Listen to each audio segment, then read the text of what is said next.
Dear colleagues, good afternoon. I would like to welcome you all to the third ESSR webinar of 2019. My name is Maria Zalonikou and I come from Athens, Greece, and I am here on behalf of the ESSR webinars. This month's webinar is focusing on sports imaging and more precisely imaging of the athletic groin pain. It is my great pleasure today to introduce a distinguished speaker, Dr. Philip Robinson, coming from Leeds Teaching Hospitals in UK, who is going to address the main lecture. We also have today with us Dr. Hardy Mahdani, who is an MSK Fellow in Leeds, and he's going to start with the case presentation. At the end of the webinar, please stay tuned. There will be the opportunity to ask questions to the speakers. At this point, I would like to ask Dr. Philip Robinson, who is now the President-elect of the British Society of Skeletal Radiology, to start the webinar by introducing us to BSSR. Dr. Robinson. Thank you, Maria. So the British Society of Skeletal Radiologists, which we call the BSSR, was in fact founded in 1985.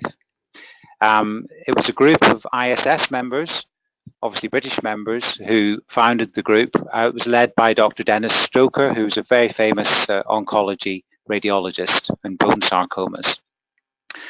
At the beginning, there were only 14 members who used to meet twice a year, once in London and then once in another area of the country. And they really got together just to discuss interesting cases. And here are some of the previous presidents, as you can see, some of them very illustrious and have gone on to have a presidency of the ESSR as well as the ISS. So where are we today for the present day? Well, the BSSR is now a registered educational charity.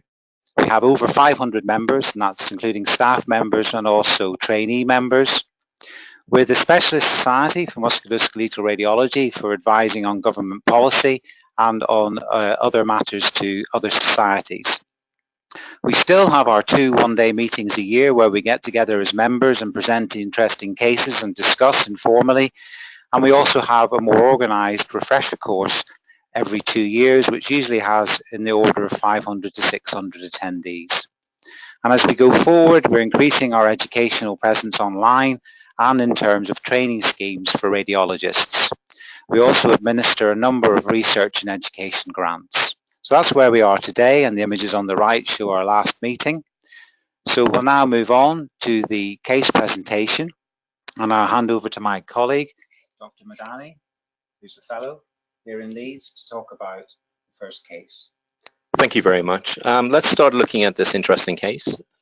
We had a 17-year-old professional soccer player that was referred to our department after a history of chronic pain around the left groin and hip, with no specific findings on examination and a question mark about previous possible injury.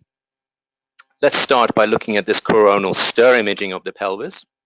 Please have a look and see if you can pick out the main area of abnormality.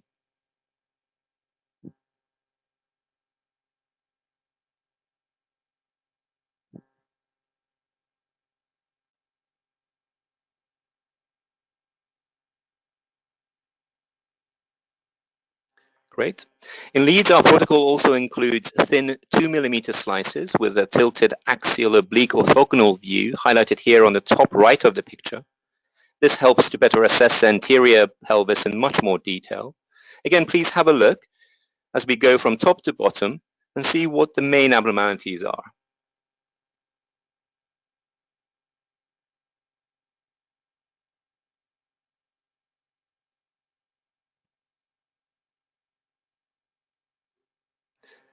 I'm sure you have seen by now the main abnormalities related to the pubis and surrounding structures. There are 4 key findings: left pubic bone and parasymphyseal edema, facial irregularity, you can see here in both coronal and axial oblique views. Also, symphysis joint fluid and soft tissue edema tracking along the cortex. Having considered the soft tissue abnormality is just coming up now. There we go. You can see that there. So having considered the imaging findings, please have a think about the potential diagnosis from these differentials and have them in mind as we go through the case. So after discussion with the referring team, there was indeed clinical correlation, and the athlete did indeed have pubic related pain and tenderness in the area. A subsequent CT performed to help with the differential showed asymmetrical left pubic bone cortical irregularity, significant cortical resorption, and appearance is more chronic rather than evidence of an acute avulsion fracture. As one would expect, CT did show the cortical changes in much more detail, including normal irregular interdigitation of the physis anteriorly, you can see here pointed by the arrow, but an abnormal segment of reabsorption posteriorly, which is more difficult to appreciate on the cervical MRI you can see here on the right. After the early findings, the patient was started on dedicated treatment.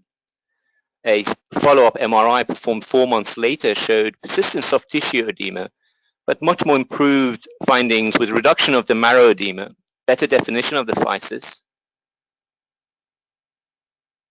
You can see here. And low signal areas along this cortical irregularity seen before, suggesting some healing within the region. Looking at the differential again, infection was certainly dismissed early on, both clinically and radiologically, but it does highlight the importance of thinking of other causes which may not be related to sporting activity. The imaging also confidently excluded an avulsion injury, leaving the diagnosis of pubic apophysitis.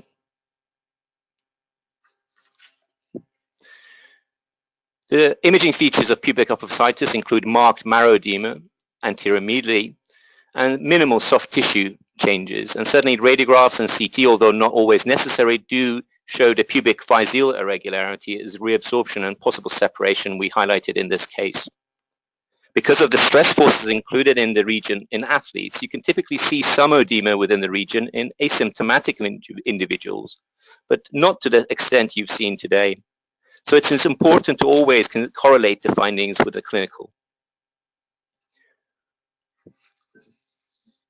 Pubic apophysitis is considered an overuse process, with repetitive loading exercises producing a stress response at the physis before its closure, which can be any time from 14 to 26 years of age. This can produce gradual onset of symptoms and focal tenderness. The physis and apophysis can have variable appearances, but increasing evidence does show that imaging can help confirm the diagnosis of any pathology. Studies have shown that more severe symptoms appear to correlate with increasing bone marrow edema, and chronic pain of less than 6 months have also been shown to correlate with, as well as the marrow edema, symphysis pubis, joint fluid, and periarticular edema, as we've shown here. As we've shown also, you can all get pubic physeal irregularity. So in summary, apophysitis is an overuse and stress response. If you see severe unilateral bone marrow edema, think of a stress response like producing apophysitis, or obviously a avulsion fracture. The same imaging findings can be seen in asymptomatic athletes. So although MR is the gold standard and can suggest a diagnosis, history and examination is key. Okay, thank you very much, Hardy. So we're now going to move on to the main presentation, and we're going to look at athletic groin pain. So during the next 35 minutes or so, we're going to focus on the anterior pelvis, and that's the symphysis pubis. So hopefully during this presentation, we'll learn and be able to describe the relevant anterior pelvis anatomy on radiology, define some of the clinical findings for groin pain, and also look at and compare the proposed injury processes and terminology for chronic pain. We also then will be able to define the MRI imaging findings and their significance in relation to those that are symptomatic and asymptomatic athletes. So let's firstly look at the anatomy. And if we look simply, there are three main groups converging on the symphysis pubis. We have the rectus abdominis and pyramidalis. we have the adductor group, and we also have the inguinal soft tissues, which include the inguinal ligament, the inguinal canal, and the aponeurotic abdominal wall tissues. If we look at this condition, certainly in long-standing pain, the function of the anterior pelvis is to act as a strut between the lower limb and the spine, transmitting the forces through, and there's an anterior tilt, as you've already seen in the previous case study. And the problem we have is that when the players are in single stance or kicking, the unilateral forces going through the symphysis pubis are quite marked. And this is why sports such as rugby, soccer in particular, and in other areas of the world, Australian rules football, are particularly predisposed to this condition. The symphysis pubis has an interpubic disc, which is similar to that seen in the spine and can be wider and shorter in females.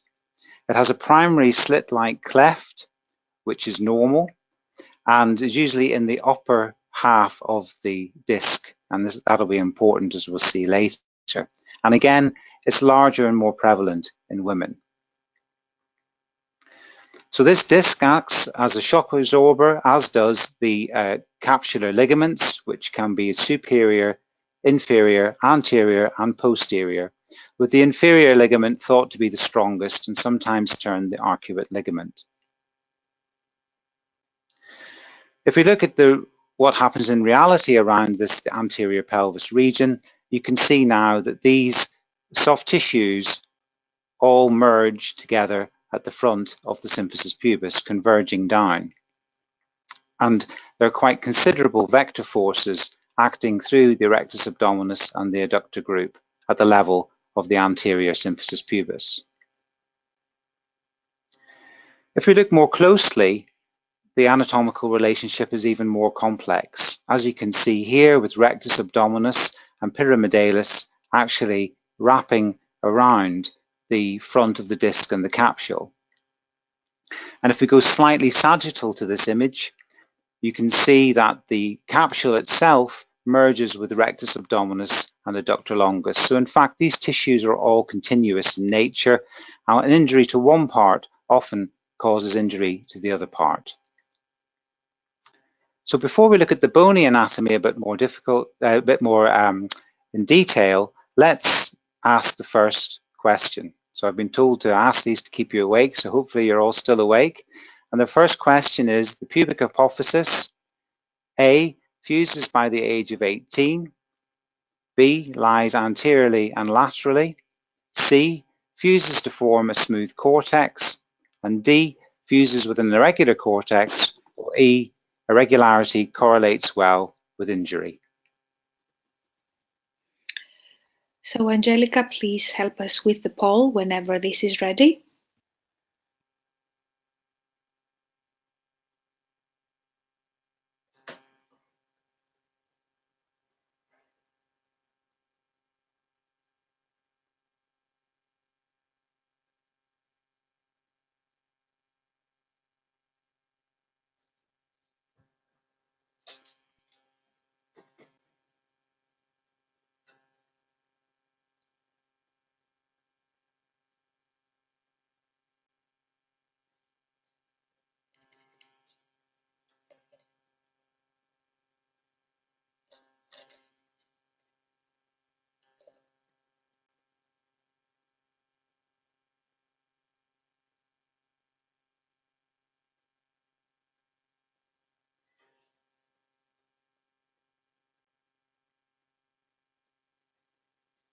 So All right. We have a quarter of people thought it fuses by the age of 18, 15% thought it lies anteriorly and laterally, 17% think it fuses to form a smooth surface, 30% fuses with an irregular cortex, and 17% thought that the irregularity correlates well with injury. So if we go back, the only correct answer is D. So if we go in order, the apophysis doesn't usually fuse by the age of 18. It's usually into mid-20s. It's like the iliac crest. It's one of the last growth plates to fuse in the human body. It doesn't lie, as you'll see, anteriorly and laterally. It actually lies anteriorly and medially. It doesn't usually fuse to form a smooth surface. It usually fuses to form an irregular cortex, and that's because of the interdigitation it has with the underlying bone. And in fact, this interdigitation or roughness is used to age skeletons by anthropologists. Therefore, as you might expect, the irregularity that you see doesn't actually correlate well with any acute or previous injury. So here's the apophysis, as you can see, lying on the anterior and medial aspect of the pubic bone. And it's enchondral ossification, which you can see here is low signal within the cartilage, and this is the main pubic body. This is the apophysis. And then this is this junctional tissue at the front, converging from the inguinal ligament, the rectus abdominis, and the adductor group. As the athlete matures, the apophysis fuses, and you can be left with this relative sclerotic area of bone compared to the rest of the bone marrow. Here we have a trauma CT in a 22-year-old, and you can see the growth plate still open.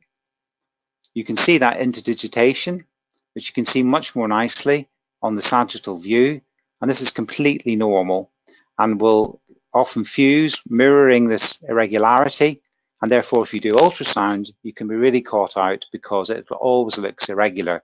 So this finding on its own is of no significance and should be expected. So finally, the other area adjacent to this area is the inguinal canal, which we have, as you can see on the right here, sorry, left, your left, is the superficial ring adjacent to the symphysis pubis, which we can see more nicely on the sagittal image with the aponeurosis of the inguinal ligament, the contents, and then we have the adjacent adductor and pubic body. So if we look at the front in this anatomical specimen, you can see quite nicely that these tissues are all merging together. Here's the inguinal ligament merging with adductor longus, with adductor brevis. Here's the capsule of symphysis pubis. Here's the sheath of distal rectus abdominis and pyramidalis, and we have the contralateral tissues and all merging at front. So really our take-home message from the anatomy is that this area seems to be important in terms of function of the pelvis in athletic activity, particularly kicking and changing direction. And as you'll see, this is the area where we see pathology that seems to correlate well with symptoms. So let's move on to some pathology now, and let's look at acute injury. And acute injury is quite usually quite different to long-standing pain. Certainly stress injuries can occur, which are similar to the remainder of the skeleton, more in female athletes, and can occur particularly if there's injury elsewhere or there's a change in conditions. Here's an example of an acute stress injury through the pubis, which is different. This patient has actually got a fused apophysis and bone marrow edema is present. But when we look in the rest of the skeleton, you can see that there's stress going on through the sacroiliac joints as well. As you've already seen in the first case presentation for the apophysis, here on the right, and then in a different player on the left, you can see widening of the apophysis and chronic resorption rather than an acute avulsion. However, more commonly in professional players are those in their 20s and late 20s where the apophysis is beginning to fuse or has fused, and the soft tissues are the vulnerable area to acute injury.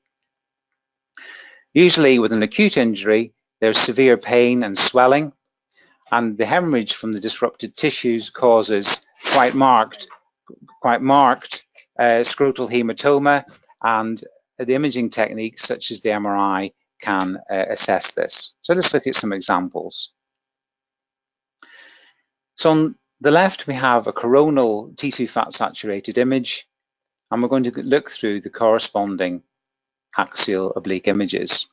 So immediately, just above the symphysis pubis, we can see asymmetry with the arrow pointing at the swollen rectus abdominis and pyramidalis and the normal side on the left.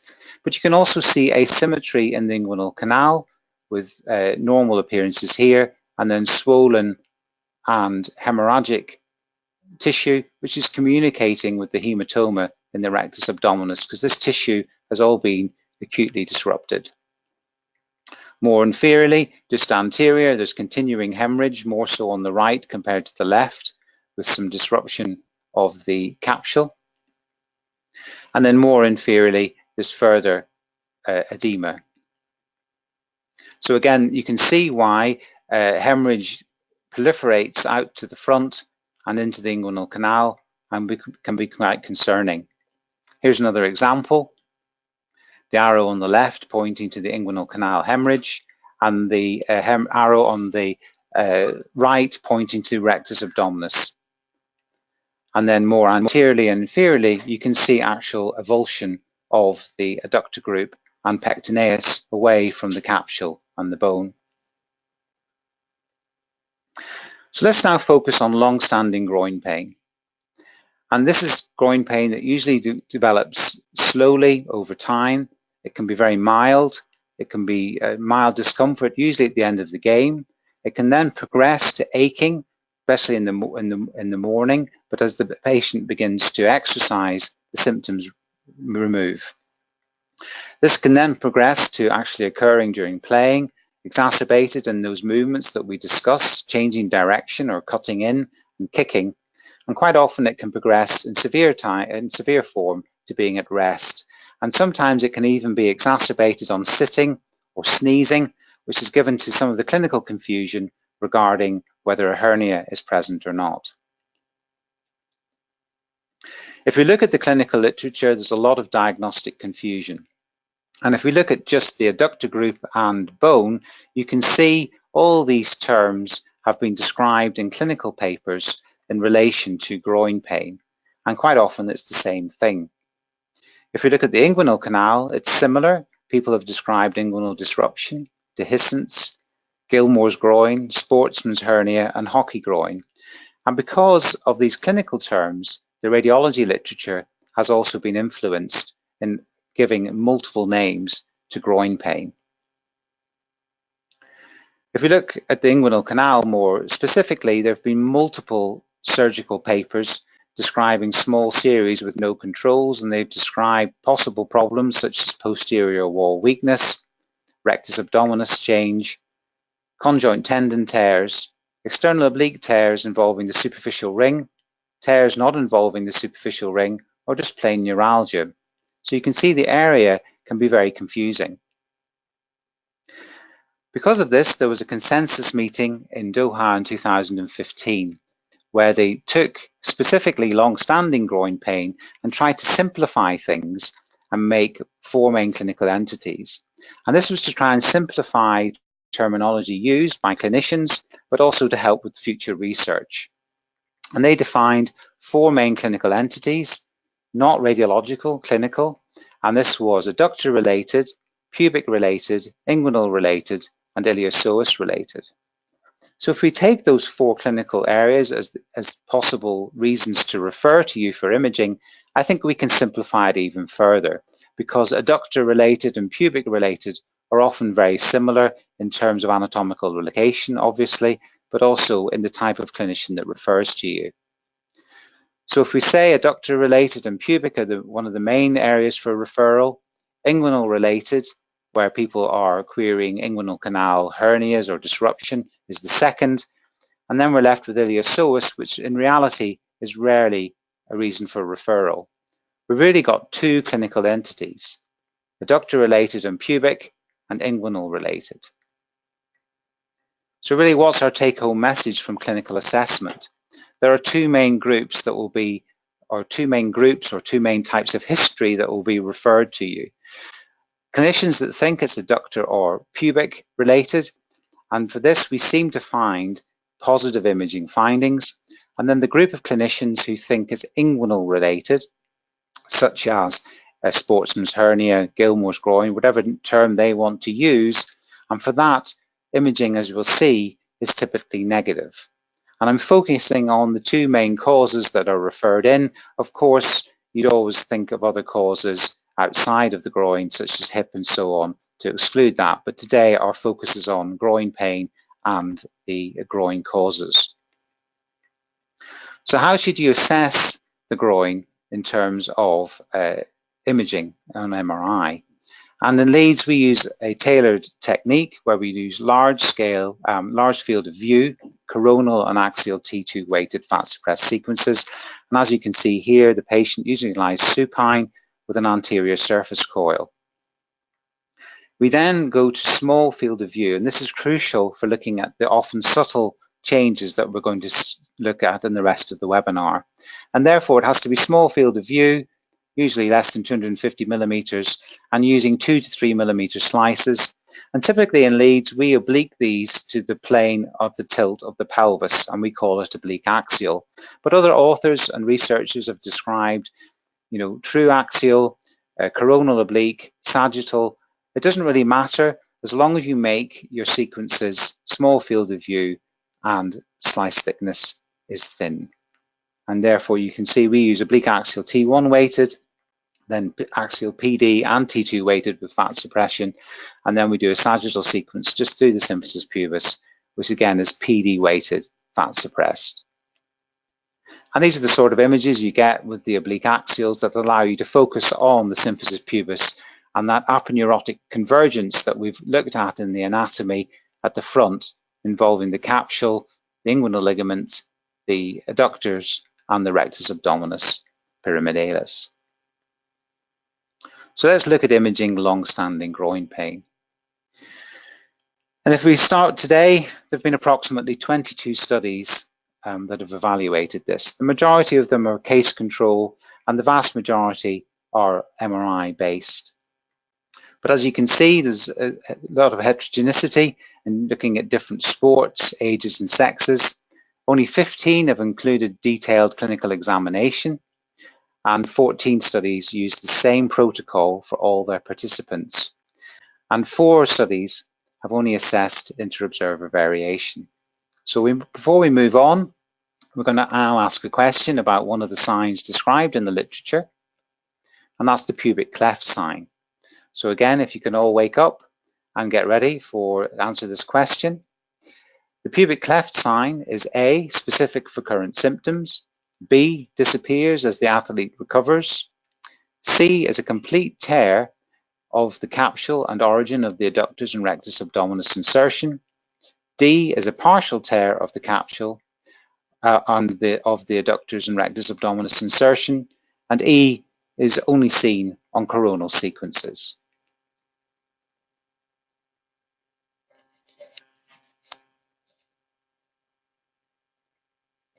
So please vote now.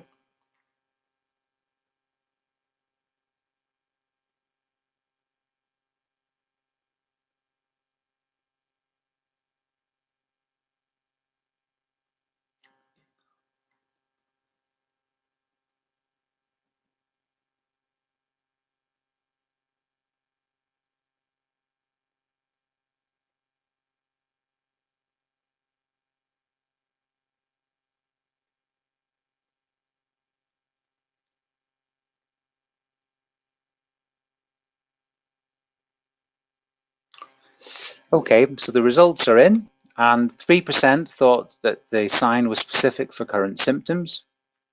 8% felt it disappears as the athlete recovers. 17% think it is a complete tear of the capsule. 62% it was a partial tear of the capsule, and 10% felt it could only be seen on coronal sequences. So if we go back, and the correct answer is D. So if we move through each stem of the question, and really you shouldn't be too hard on yourselves if you got this right or wrong. The pubic cleft sign isn't specific for current symptoms, but originally when it was described, it was said it was. It doesn't disappear as the athlete recovers, as we'll see. It can equate to a complete tear, but more typically it's a partial tear, and it's usually unilateral of the capsule and junction of the adductors and rectus abdominis insertion. And again, it was originally described on coronal sequences, but we can see it on all sequences, as you'll see. So before we look at some examples, the take-home messages from imaging are that MRI can be reported reliably. Those that have, the few studies that have assessed inter-observer reliability have found it to be good. But as we've previously discussed, it's good to have an understanding of the terminology, as you'll see. MRI findings are very common in sports that are predisposed to this condition, in soccer players, and therefore can sometimes not be very good for discriminating pain versus no pain, as we'll look at. And also there's a lack of prognostic data from these studies to say that specific imaging findings can offer a prognosis, a prediction of return to play, or select what treatment should be performed. So if we take home those messages and then look at what we can see. And again, there have been attempts, and this is from a paper by Branke et al. In 2013, and this is from the Copenhagen group, who've done an awful lot of work, good work on groin pain. And they tried to simplify things and look at 4 main imaging features that we could look for. So they described degenerative change around the symphysis pubis, pubic bone marrow edema, or BMO. They used the terminology secondary cleft sign, but since then there have been other signs described, which we can look at. And then they described pathology, whichever that means, at the adductor muscle insertions. And I think, just as we can with clinical features, we can simplify this, as I'll show you. So if we look at the bone cortical changes, we've already shown in our anatomy around the apophysis and everywhere else that these cortical changes aren't significant. So really describing them in detail, I think, is not useful. You can see capsular extrusion, you can see irregularity, and unless it's associated with bone marrow edema and soft tissue edema, this doesn't seem to be significant. So I think what we really need to do is look at 2 areas in terms of the intensity of edema and the distribution. So we want to look at the bone, but we really want to look at the bone marrow edema, not the irregularity. And we want to look at the intensity and distribution of the edema, and we'll look at examples of that in a moment. You then want to focus on the soft tissue change, that junctional area at the front of the symphysis pubis, of the rectus abdominis, the aponeurosis capsule, and the adductor group. And as you'll see, assessing the actual inguinal canal itself often isn't that useful. So if we look at pubic bone marrow edema, it can vary markedly, and again can be seen in asymptomatics, as we'll see later in this talk. And this is typically bone marrow edema that I would describe as subcortical in nature and anteromedial, almost mirroring the old apophysis, and it's pretty low grade. Compare it to this image where there's more diffuse bone marrow edema and a higher grade. But you can see it's confined to the bone marrow, and in fact the tissues at the front look nice low signal. Thing not to be caught out with, as we've already seen in the presentation at the beginning and in other areas of this talk, if it's very unilateral, think of a stress injury. And in hindsight, we can see there's a low signal fracture here. And when we look at the rest of the pelvis, again, you can see stress in the sacrum itself. So let's look at this soft tissue change, and let's look at what's called the cleft. And remember, the cleft really is a partial or complete tear of this junctional tissue at the front. And therefore, we probably should call it that rather than a cleft. And it was described by Steve Eustace's group and Brennan in radiology in 2005. And this is another group in Dublin who've done a large amount of excellent work in groin research. And they described it as a primary and a secondary cleft. And they called it a cleft because they injected the primary cleft with contrast and saw it leaking out into a secondary cleft. But in fact, this leakage is due to the disruption of the tissue here. And in their paper, they described it as a very specific sign because they compared it to controls who were rowers and did not have any real stress through this region, but subsequent studies have shown this not to be correct. but we can go over that in a moment. And again, just like the clinical literature, there are a number of terminologies used that probably we should try and move away from. So on the left here, we've got an arrow pointing at a similar area extending out, and because it's not inferior, some people have termed this a superior cleft. This is the same patient, and this area is the same as this, but in another paper, this has been termed the pubic aponeurotic defect, when in fact it's the same thing. And likewise, in my own paper from 2004, we used to call this enthesitis. So there's so much terminology here that's the same thing. It's probably better to use an anatomical description rather than using these names, as you'll see. A further area of terminology is from the Philadelphia group, Adam Zoga, where they describe really a bilateral cleft or a bilateral tear in this junction as a plate injury. And they imply that this is a significant injury that requires urgent treatment. But again, studies have not shown that to be completely correct. So really, all this terminology is reflecting what we're seeing in terms of pubic bone marrow edema and soft tissue edema anteriorly. And perhaps we should just report that as it is. We should just say, is the bone marrow edema mild to severe? Is it distribution? Is it unilateral, bilateral? Is it subcortical or diffuse? And then is there soft tissue change? Is it mild to severe? Is it unilateral or bilateral? And is this junctional area with the capsule, is there a partial tear? Yes, no, or is it full? And again, all these features can be seen in asymptomatic athletes, but it seems that the more intense findings and where we find bone marrow and soft tissue change together are more significant in terms of current symptoms. So here's another example. And here you could say, well, this is moderate bone marrow edema in the right pubic bone, which is relatively diffuse. You can see there's also some soft tissue change compared to the low signal here. And again, some people would say, well, that's a superior cleft, but I would just call it partial disruption or just edema of that area. Here's the corresponding oblique axial. And again, you can see nicely that junctional area showing edema with further bone marrow edema. And then again, the sagittal image showing that edema at the junction with the capsule and the adductor muscles in this particular case. So here's another example, and we're going to scroll through this stack, and you can see nicely in the anatomy at the top, we've got the rectus abdominis and pyramidalis. We've got the inguinal canals, which are really nicely seen with the vessels in them. And as we scroll down, you can see them going through the superficial ring here into the scrotum.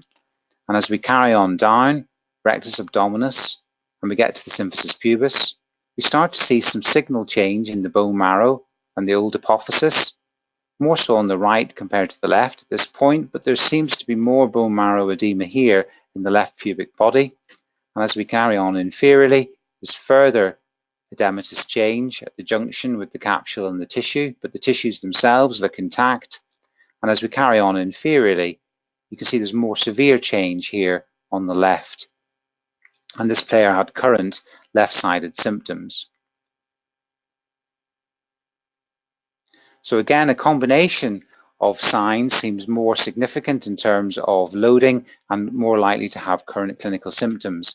And although clinical symptoms are quite often unilateral, there's usually bilateral findings with asymmetry. Here's the same player 6 months later.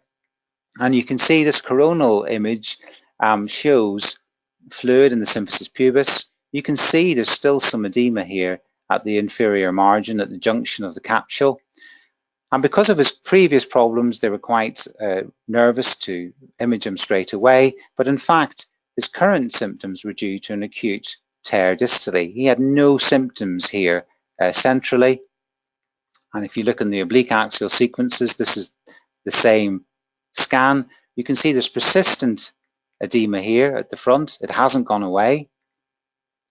And even more inferiorly, there's some residual edema. And this is 6 months after his symptoms have resolved.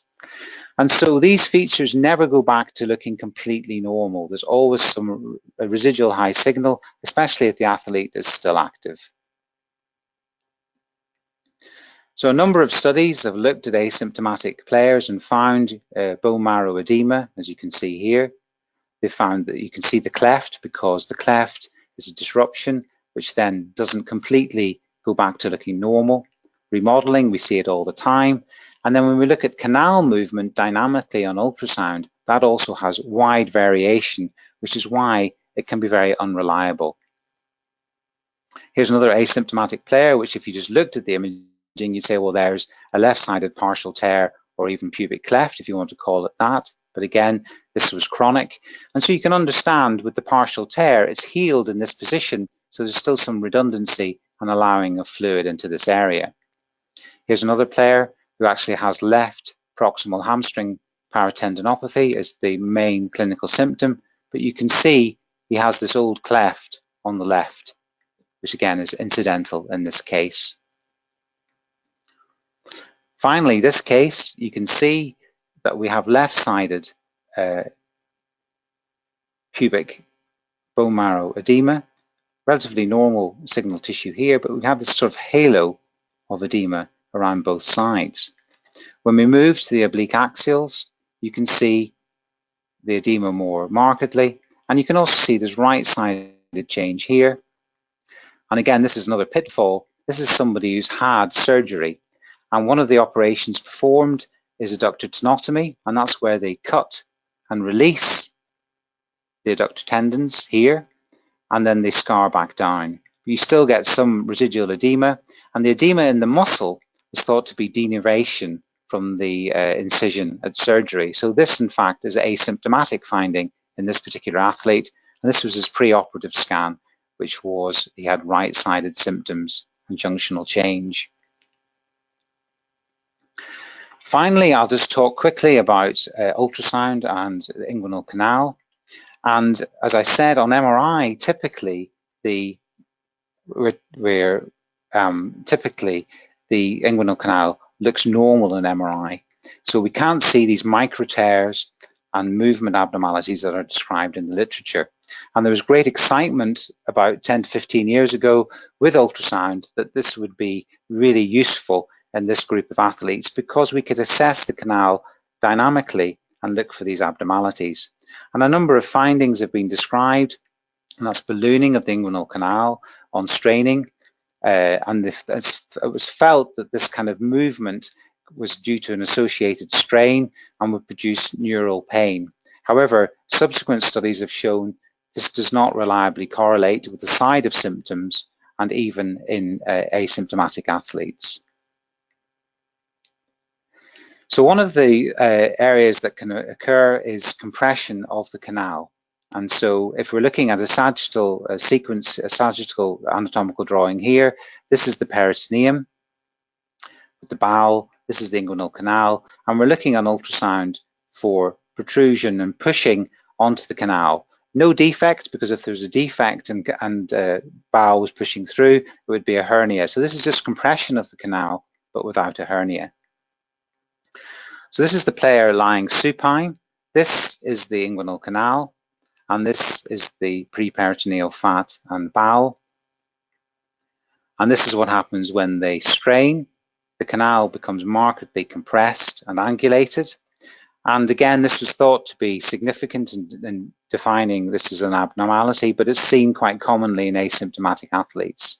And in the study that we did where we followed asymptomatic athletes, we found huge variation. In some players, when they strain, the canal doesn't change at all. Some goes to a shape like this. Some, the canal markedly bulges. And again, it had no correlation with subsequent symptoms or current symptoms.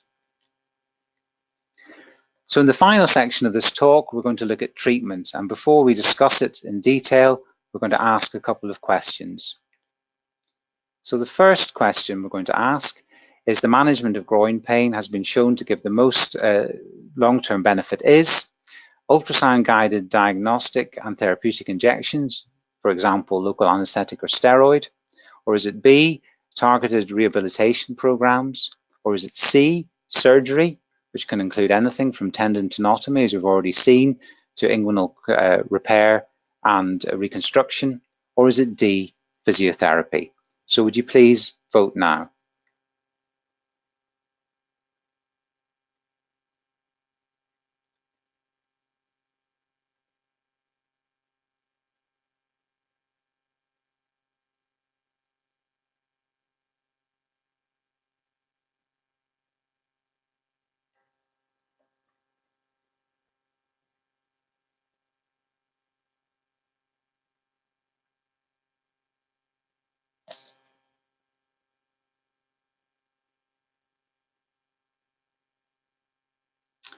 Okay, so the majority of people have gone for targeted rehabilitation program. Some have said guided injections, some have said physiotherapy, and the minority said surgery. Okay, let's go back. The answer is targeted rehabilitation program. So the majority are quite correct. We'll go through the answers just after I've asked you one more question. So the next question and the final question for this webinar is: the following is true of long-standing groin pain. It is a clinical diagnosis of exclusion. B, a high proportion of patients require surgery. C, symptoms are usually specific. D, injection treatment is rarely helpful. And E, it most frequently occurs in kicking athletes. So again, please vote.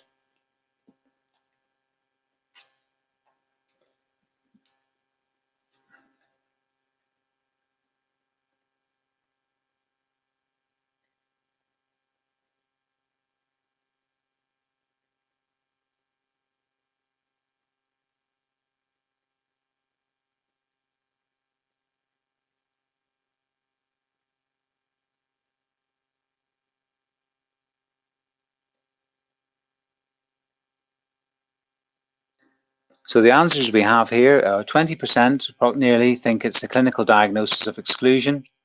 Only 1% think a high proportion of patients require surgery. 2% think symptoms are specific. 15% think injection treatment is rarely helpful. And 64% thankfully think it's most frequently occurs in kicking athletes. And that's good, you've all been paying attention. So if we go back to the questions, and we go back to the first question, targeted rehabilitation program is the only thing that's been shown to have a long-term benefit in this condition. Injection can produce short-term benefit. Surgery is more controversial, and certainly 10 to 20 years ago, a lot more people underwent surgery than do now. And physiotherapy on its own isn't enough. It has to be targeted specifically to the sport. The other thing that was the other question we were looking at, it isn't a clinical diagnosis of exclusion. It should be specific, hopefully, to the clinician. A very low proportion of patients end up requiring surgery. Symptoms, as we've seen, aren't specific. Injection treatment usually is helpful, but that just for reducing acute symptoms, but is rarely needed. And as we know, it occurs most frequently in sports that involve a lot of kicking and changing position. So as I said, core physiotherapy and rehabilitation is the mainstay of treatment, and the kind of prevalence of this and acceptance that this actually works now has seen a marked reduction in athletes that undergo surgery, and in fact a marked reduction in athletes that now undergo imaging compared to 10 years ago. And a lot of this work has been done by Per Holmich in Copenhagen, along with his co-workers Andreas Cerner and Christian Thorberg, who also work in Doha, and they've produced a number of good scientific papers on how to do this, and also trials showing how it works. Injection into the symphysis pubis itself or into the soft tissues, yes, it does produce pain relief, but it doesn't really get rid of the need for doing this, and the pain relief can be quite temporary, as we'll see. Surgery, multiple procedures have been described, often with no controls and small numbers. And while surgery does definitely have a role in the very resistant treatment, the kind of easy quick fix is now avoided. So quickly review, injection evidence is very limited. And similar to injection elsewhere in sports imaging or even in the body, steroid in particular has been shown to have a short-term relief of 6 weeks to 6 months. These initial papers have very limited follow-up or small numbers, and although these two papers tried to correlate with clinical and imaging features, again, the numbers were very small to get definite prediction of what it is. So we can't use injection to predict what treatment the patients need, but often it can produce short-term benefit if needed. So in conclusion, just like with clinical papers, there's a shortage of radiological studies in this condition. We've got to be careful because there's a number of different names and terminology used, which can be confusing. Symptomatic and asymptomatic athletes that are predisposed to this will often display positive MRI findings, but non-soccer playing asymptomatic athletes are often normal. So sports such as rowing or gymnastics will often have normal appearances to the symphysis pubis and soft tissues. So what can we do? What is the imaging significance? Well, I think we can ignore things such as remodeling, irregularity, and disc extrusion on its own. The inguinal canal seems to be difficult to assess reliably. But what we can look at is the intensity and distribution of edema in the pubic bone in terms of bone marrow, but also in that tissue that we've looked at throughout this talk, where the rectus abdominis, the capsule, and the adductors all merge. So I'll now finish off. I'd just like to acknowledge not only my co-workers here in Leeds, but these workers as well who've done a lot of anatomical and clinical research in this area. And I'll hand back to Maria, who will now lead any discussion and questions. Thank you very much, Phil. That has been a very interesting talk, very informative as well. Thank you, Dr. Madani, for the case presentation. That was really nice as well. I would like to ask all attendees at this point to ask questions. There are two possibilities. You can either write them down and either me or Angelica from ESSR can read these out, or you can use the hand tool and ask these in yourselves to Dr. Robinson. Please, let's go for the first question.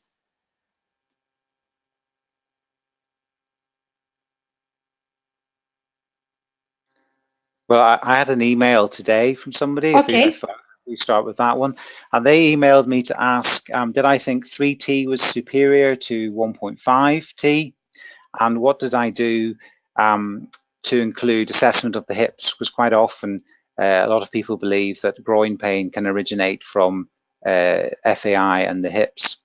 Well, certainly 3T is superior, I think, to 1.5 Tesla, just because of the signal to noise, obviously, that we can get at the anterior pelvis. But 1.5T is perfectly adequate to detect all these changes without anything being added. And the majority of the literature actually is published on 1.5 Tesla.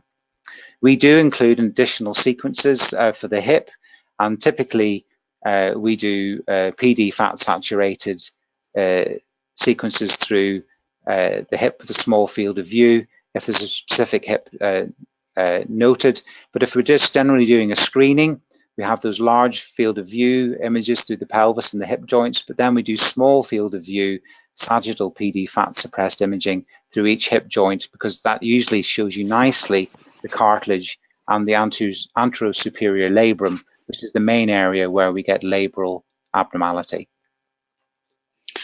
Thank you for that, Phil. Now from Volker Lapsinski from Norway. There is a question, maybe named before, but what do you name your MR Cleft protocol? What do I name my MRI Cleft protocol? Right.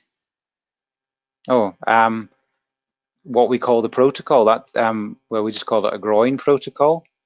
When you mean when I'm reporting, what do I call a cleft? There is no specification, Volker. If you could please just be more specific.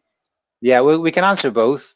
I mean, okay. Certainly we just call ours a groin protocol, but which I don't think is his question.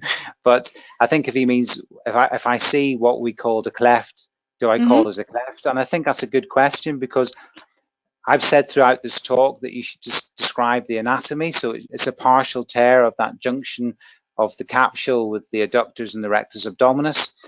But you can use these terms if your clinicians use them. So if the clinicians know what a cleft is and equate a cleft to that partial tear, of course you can say that. You can say a partial tear or pubic cleft. It's if you start using this terminology to people who don't know it or are using something different like a pubic aponeurotic defect, or they're calling it a superior cleft, everything can get confusing. If you can describe the anatomical distribution, but then if you know your clinician that you work with and know what they mean by terminology, use that terminology. And that's exactly the same across all aspects of radiology. We've had this problem with femoroacetabular impingement, where people use the acronym FAI, people start using CAM, pistol grip, and things like this, and different people either don't understand what they mean by that or mean something slightly different. Okay, thank you for that. Now from Dr. Daniel Reynolds, is there any role for PRP in groin pain and injuries? The simple answer is that there's no proof, but it is used. And if you think about it, there could be a good rationale, because we're looking at soft tissue change that involves the junction with the tendon tissue. So the PRP could help that regenerate. In terms of joint injection, there's no real proof that that is of use. Some people don't think it should be injected in very young athletes because of the apophysis, but certainly it's used. But whether it's produces a long-term benefit and it's superior to steroids for the short-term benefit hasn't been proven. Okay, thank you. Oh, sorry, Dr. Sonika. Exactly. We have a few more questions. One more from Gavin Pillay. When would you add CT imaging to the MR examination? We rarely ever do. And it's really in those scenarios that you've seen during the talk and during Hardy's presentation at the beginning. If you think there's a stress fracture, or you think it's a predominantly apophyseal injury in a young athlete, you might want to do a CT to further define. The only thing is that obviously there's radiation, and you're talking about young male athletes. So really, if you think there's an underlying fracture because the player isn't responding to treatment and you've got this intense bone marrow edema that's asymmetrical, or you think that the apophysis is disrupted, you can do a CT to confirm that, but it often isn't necessary because the MRI features are enough. And if the player is rested and then rehabilitated properly, the symptoms should resolve. So really, we've only ever ended up doing it in players that have severe symptoms that aren't responding. All right, there is another question coming from Michelle Meldrum. Do you see arthritic changes in chronic pubic symphysis patients? Does it usually correlate with pain? No is the answer. We see remodeling all the time from people in their 20s up until elderly patients. We have quite a big orthopedic practice in Leeds for symphysis pubis instability in elderly patients, and typically the x-rays and other imaging aren't helpful. They just show degenerate changes, remodeling. There can be low-grade edema, and we can see that in normal people who are having MRIs for other findings. There don't seem to be any specific signs for instability. Some people used to do flamingo or stork views of the symphysis pubis, X-ray, to see if there was movement of the symphysis pubis. And certainly 10 to 15 years ago, all our athletes used to get that from one of our clinicians, and we never saw a positive test. So even though they had severe groin pain, they had the features that we're showing on the talk I've just given, their X-ray was unhelpful, and stress views of the X-ray was unhelpful. And that seems to be the same in elderly patients too. Another one coming from Dr. Zehra Akaya from Ankara.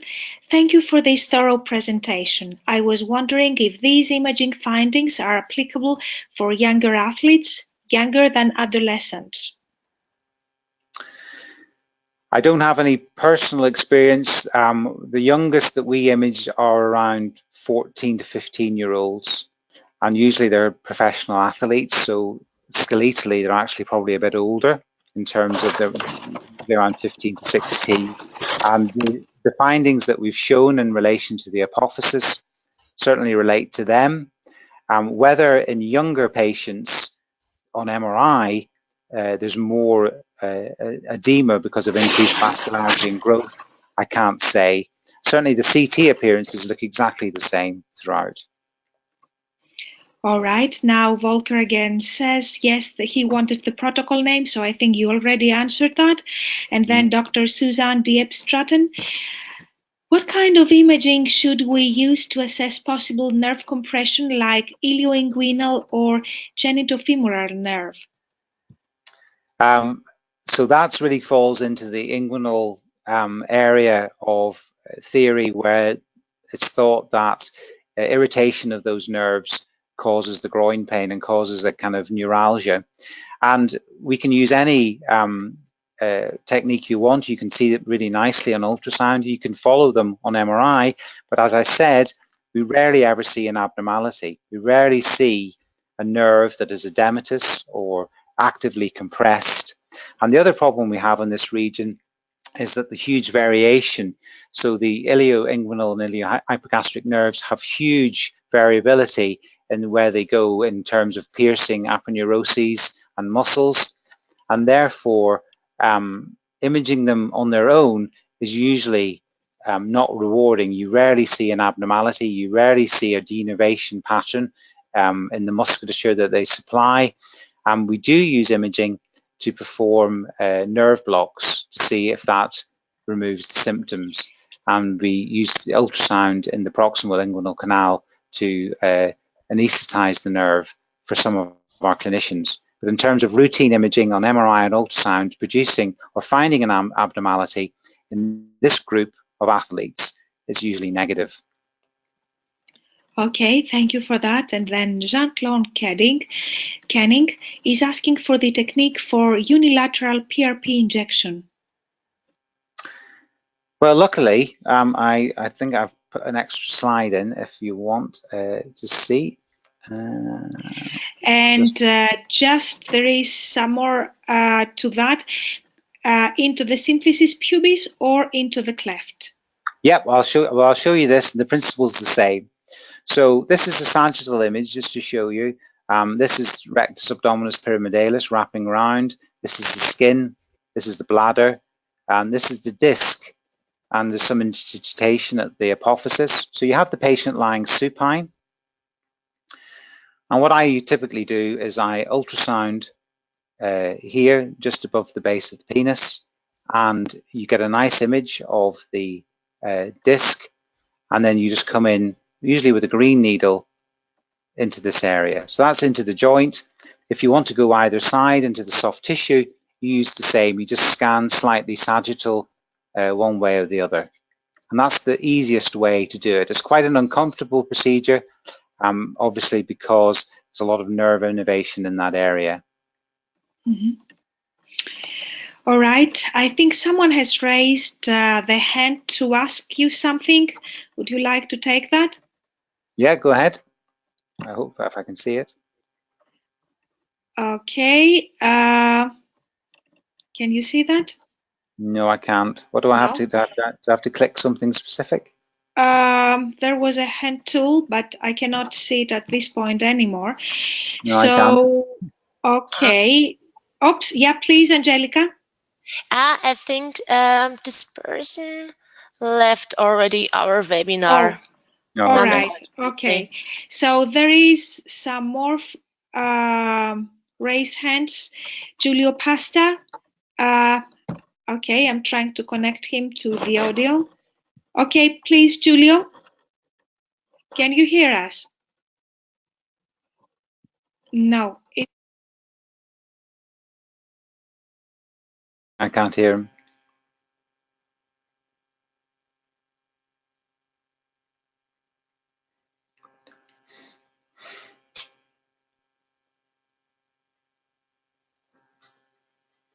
No, I can't hear him. Hello?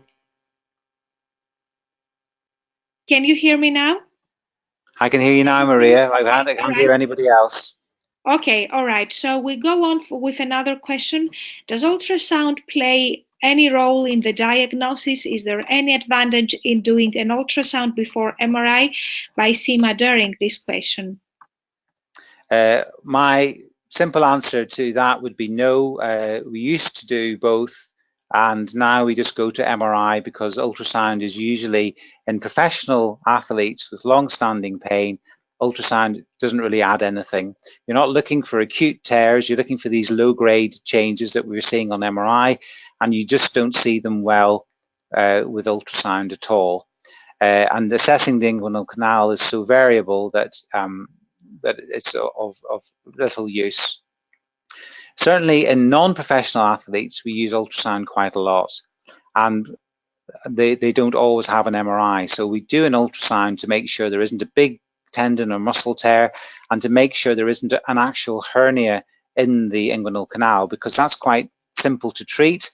And if we can exclude all that, and they've got chronic groin pain, we know there's nothing serious in terms of pathology, and they should undergo rehabilitation. So we don't always MRI them.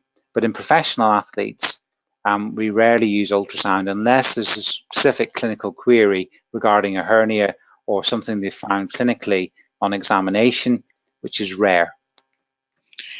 All right, now I think a couple more questions by Christine Soitens at this time. Is it useful to describe the different is it useful to describe the different parts of the pubic adductor insertion in case of adductor tendinopathy? Is there any impact on the therapy? I think the answer is no. Some people do describe the lateral, and it has a triangular attachment, which I didn't go into the detail, and there's fibrocartilage on the undersurface, and some clinicians get very excited about this, and this is where the term enthesitis came at one point. But in reality, for most athletes, it won't make a difference. If there's an acute avulsion, sometimes it's useful to see if there's bone with it or fibrocartilage with it, because some surgeons will go in and reattach that. But that's usually in the acute phase with a complete avulsion, which again is relatively rare than the more common kind of long-standing pain that we see in footballers. All right, thank you for that. Now I will read a message from Dr. Goran Jurisic. I would like to personally thank you for your presentation. I want to thank you for the extremely interesting and informative seminar. From Sarah Yanni, thank you for the description of clefts. Do you differentiate superior or secondary cleft in terms of RA-AL, prepubic aponeurosis, and the short adductor attachment?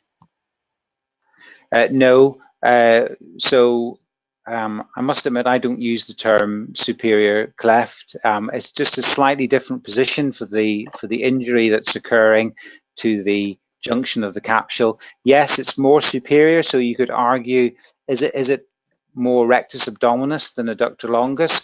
But as we've seen, those tissues are completely interdigitating and merging in front, and so to try and primarily describe which one has been affected first, I think is very difficult. One more thank you coming from Maria Vieng, who is the head of the MSK section of telemedicine clinic in Barcelona. And at this point, I would like to thank you all very much for being here tonight. I would like to say a sincere thank you to Philip Robinson and to Dr. Madani for giving us this great lecture and presenting this really interesting case. I would like to remind all of you that the last webinar for the before summertime is going to take place on the 13th of May, and it is going to be on spinal imaging. It is going to be given by an expert on the subject, Dr. Victor Casar Pulicino. Thank you all again for being here tonight.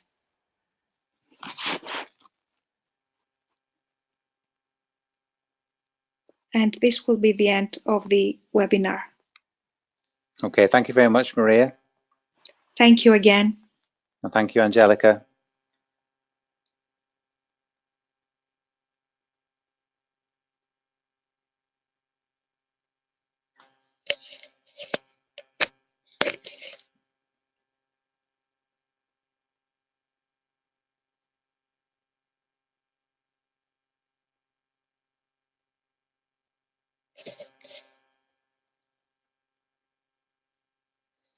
Then we leave now.